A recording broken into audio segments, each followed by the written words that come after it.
Am I ready for it? I want the big-time plays. Davis 4-3 in the win. Oh, it's good! Anthony Davis has won it for the Lakers! Tonight was his moment. Just happy to have him. That's why I wanted him here so badly. Looking for M's like I lost a friend. The message is, we're down 2-0. Let's go out and win game 3.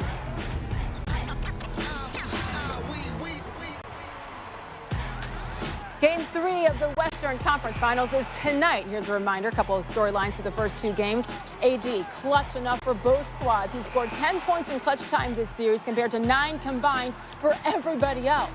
Even worse for Denver, Nikola Jokic. He's averaged nearly 5 fouls per game in this series so far. When he's been on the court, Joker has a net rating of -22, totally different from what we've seen from him this postseason. Already up 2-love. Could LA have another gear? LeBron is averaging fewer points in the paint this series compared to the first 2 rounds. His 4 assists in game 2 were his fewest all postseason, so they're not even really playing at full speed is what it feels like. Say hello to NBA champion Richard Jefferson, joins us now live from the bubble in Orlando. So, Richard, when you look at the first 2 games, what's the biggest thing, if you're the Nuggets, that you want to do tonight to get back into this series? Hit first. When you're the Denver Nuggets, you want to compliment them for saying that, hey, they've been so resilient, they've been able to come back in all of these series, but you also have to look at the reason why were you down 3-1 to Utah, why were you down 3-1 to the Clippers, and why are you down 2-0 here? So, in my opinion, I think what the the Denver Nuggets need to do is they really need to come out and be aggressive, try and get out in front of this Lakers team that has such a great defensive team. They played great in the second half. They played great in the fourth quarter. But ultimately, if you're tied going into the fourth, I like the Denver Nuggets' chances. It's when they're down 10, when they're down 12, and they have these long comebacks and that they run out a lot of steam. That's, to me, has been the biggest issue for the Denver Nuggets in this whole postseason. You talk about hitting first, Richard, and Dwight Howard, I don't know if hitting is the right word, but he has just been out there and been very aggressive, making his presence felt this entire series. Look at some numbers here, because in just 29 minutes in the first 2 games, Howard has improved the Lakers' net efficiency by over 40 points. His presence has pushed Denver into just 38% shooting with him on the court. That's the best mark for any Laker during the first 2 games of the conference finals. So along with those numbers, he's really made a difference on Jokic, coming off the bench and then really being a great agitator. It seems to be working. What's your take on the role that Dwight Howard is playing so far this series?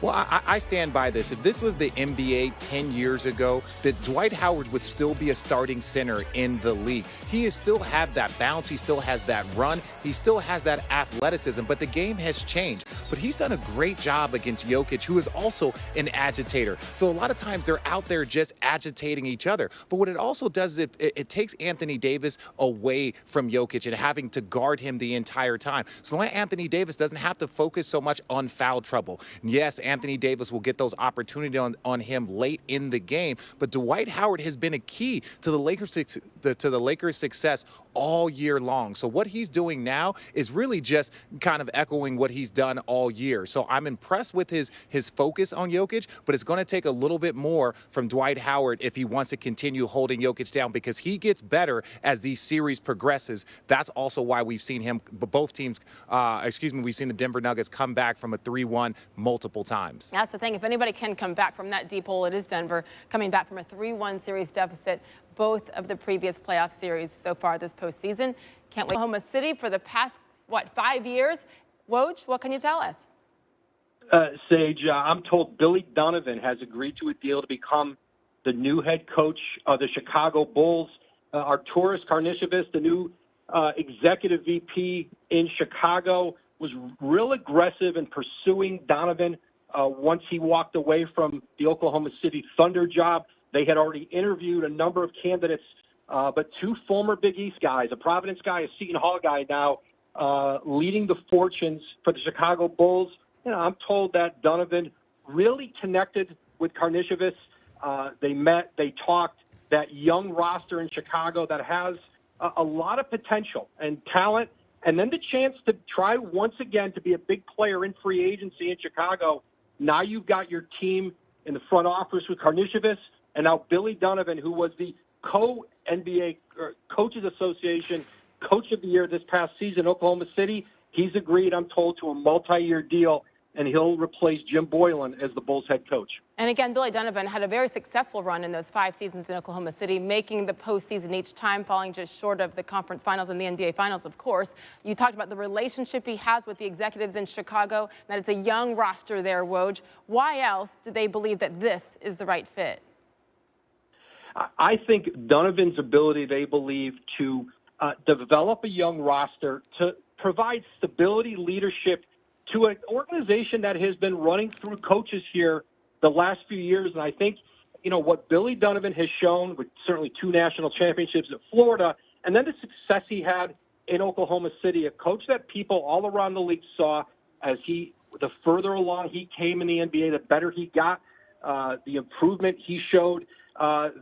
Chicago believed it got one of the elite coaches in the league in Donovan, and now he has a roster with Zach LaVine and this young core in Chicago that I think most agree underachieved under the previous regime. And this is a team that I think can compete to be relevant again in the East. And again, Chicago is one of the landmark organizations, franchises in the league, and they should be in the conversation for big free agents. And I think the belief is, Billy Donovan, Karnisovas, that's a tandem now that ownership, the Reinsdorfs believe, can start setting them on that track again. But Billy Donovan had options in this marketplace, and he was very drawn to that Bulls situation. The Chicago Bulls 39-84 over the past couple seasons with Jim Boylan leading the way, and again had not made the postseason in 3 straight years. We shall see if that changes with Billy Donovan now in control, the Chicago Bulls' new head coach, with our breaking news from Woj. Thank you. Sage, we're following a developing story on SportsCenter in college football. Notre Dame's game against Wake Forest this weekend has been postponed after 7 players have tested positive for COVID-19 yesterday. According to the school, 13 players are in isolation. Both Notre Dame and Wake have an open date on October 3rd, so maybe that game is just going to be pushed back a week. The Fighting Irish are coming off a 52-0 win over USF on Saturday. Notre Dame head coach Brian Kelly had this to say in a statement, quote, "We knew COVID would present challenges throughout the season, and we'll always put student-athlete health and safety at the forefront of our decision-making.